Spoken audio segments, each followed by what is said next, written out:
আপনাদেরকে মানে ঘুমাবার আগে একটা সম্ভাবনার কথা বলি। সেটা হচ্ছে গিয়ে কালকে পাকিস্তানপন্থী রাজাকারের বাচ্চারা যে ক্যাঙ্গারু কোর্টে জননেত্রী শেখ হাসিনার বিচারের নামে একটা নাটক বানাচ্ছে, একটা সার্কাস চালাচ্ছে, সেখানে কি হতে পারে। আমার ধারণা আগামীকালকে শেখ হাসিনার যে তথাকথিত ক্যাঙ্গারু বিচার, হ্যাঁ, সেই সার্কাসে শেখ হাসিনার হচ্ছে যাবজ্জীবনের রায় হবে। যে শেখ হাসিনাকে যাবজ্জীবন কারাদণ্ড দেওয়া হলো। এবং তারপরে কি হবে? তারপরে জামাত, হিজবুত, পাকিস্তানপন্থী যেই সব গ্যাংগুলো আছে, মৌলবাদী জঙ্গি গোষ্ঠীগুলো, সেগুলো শাহবাগে দাঁড়াবে। শাহবাগে দাঁড়াইয়া শিবিরের সব নেতাকর্মীকে জড়ো করে তারা একটা আন্দোলনের ডাক দেবে। এই রায় মানি না, ফাঁসি দাও, ফাঁসি দাও।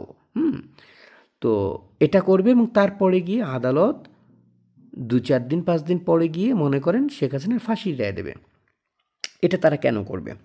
এটা তারা করবে কারণ ৭১-এর যে যুদ্ধাপরাধী সেই রাজাকারগুলো, বড় বড় যে হায়েনাগুলো ছিল, ৩০ লক্ষ খুন এবং ২ লক্ষ ধর্ষণের সঙ্গে যারা জড়িত, সেই রাজাকারদের বিচারের সেই সময়ে যে শাহবাগ গণজাগরণ মঞ্চ তৈরি হয়, সেই গণজাগরণের আদলে ওরা আরেকটা গণজাগরণ দেখাতে চাচ্ছে আমার ধারণা।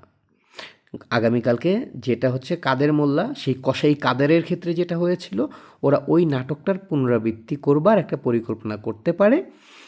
তো কালকে এটা হচ্ছে গিয়ে আমার ধারণা যে শেখ হাসিনার যাবজ্জীবন হয়ে যাবে, তারপরে শাহবাগে দাঁড়াবে মোমবাতি নিয়ে, বলবে ফাঁসি চাই, ফাঁসি চাই। হ্যাঁ, যদিও ফাঁসি রায়টা লিখে ঠিকে অলরেডি মনে করেন রেখে দিছে জমা কইরা, কিন্তু তারা সেই কি বলে শাহবাগের যে গণজাগরণ, সেই জায়গা থেকে ইন্সপায়ার হয়ে তারা দেখাতে চাইবে, দেখো এত মানুষ শেখ হাসিনার ফাঁসির জন্য রাস্তায় নেমেছে। হ্যাঁ, এই হচ্ছে মূলত এদের পরিকল্পনা।